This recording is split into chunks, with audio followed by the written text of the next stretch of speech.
Dahulu kala, di sebuah desa di Bali, hiduplah seorang raksasa bernama Buta Kala. Ia adalah makhluk gaib yang memiliki kekuatan luar biasa dan sering mengganggu kehidupan manusia.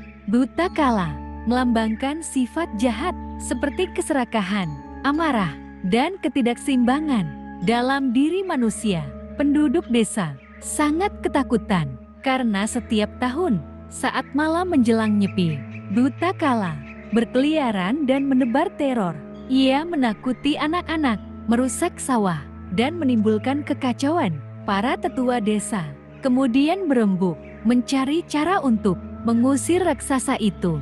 Seorang pendeta suci mendapatkan wangsit bahwa Buta Kala hanya bisa diusir dengan simbolisasi perwujudannya dalam bentuk boneka raksasa yang kemudian harus diarak keliling desa sebelum akhirnya dimusnahkan. Maka para penduduk mulai membuat patung besar menyerupai Buta Kala, dihiasi dengan warna-warna menyeramkan dan ekspresi mengerikan.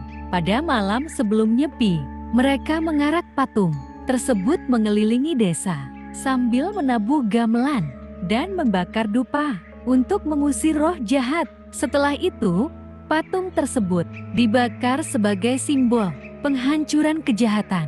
Ajaibnya, sejak saat itu, Buta Kala tak pernah muncul lagi di desa. Tradisi ini terus berkembang menjadi ritual ogoh-ogoh yang kini menjadi bagian dari perayaan Taur Kesanga.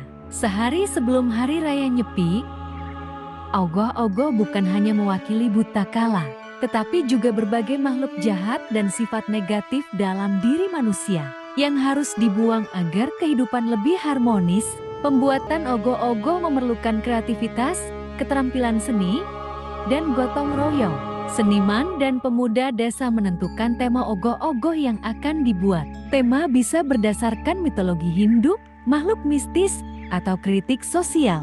Pembuatan kerangka. Kerangka dibuat dari bambu yang dibentuk sesuai desain. Bambu dipotong dan diikat membentuk struktur dasar tubuh ogoh-ogoh. Pembentukan badan dan detail. Badan dibuat dari anyaman bambu dan busa atau styrofoam sebagai pelapis. Tambahan bahan seperti kertas, kain, dan cat digunakan untuk membuat tekstur dan warna. Pengecatan dan dekorasi. Cat warna-warni digunakan untuk membuat ogoh-ogoh lebih hidup. Hiasan seperti rambut, taring, dan mata dibuat dari bahan tambahan seperti karet atau plastik. Pemasangan rangka dan pegangan. Ogoh-ogoh dipasang pada rangka kayu atau bambu yang memudahkan saat diarak. Prosesi pengarakan. Pada malam pengerupukan, ogoh-ogoh diarak keliling desa dengan gamelan, obor, dan sesajen.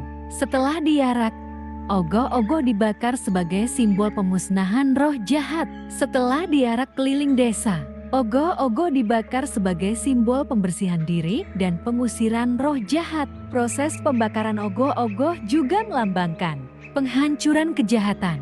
Pembakaran ogoh-ogoh melambangkan penghancuran kejahatan dan keburukan. Pembersihan diri. Proses pembakaran ogoh-ogoh juga melambangkan pembersihan diri dari kejahatan dan keburukan. Makna filosofis ogoh-ogoh. Ogoh-ogoh juga memiliki makna filosofis yang mendalam. Ogoh-ogoh merupakan simbol dari perjuangan antara baik dan jahat. Ogoh-ogoh melambangkan perjuangan antara kebaikan dan kejahatan, perlindungan dari dewa-dewa. Ogoh-ogoh juga melambangkan perlindungan dari dewa-dewa yang menjaga ketentraman masyarakat.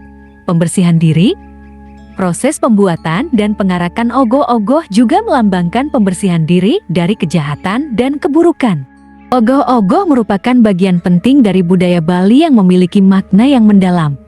Ogoh-ogoh melambangkan perjuangan antara baik dan jahat, perlindungan dari dewa-dewa, dan pembersihan diri.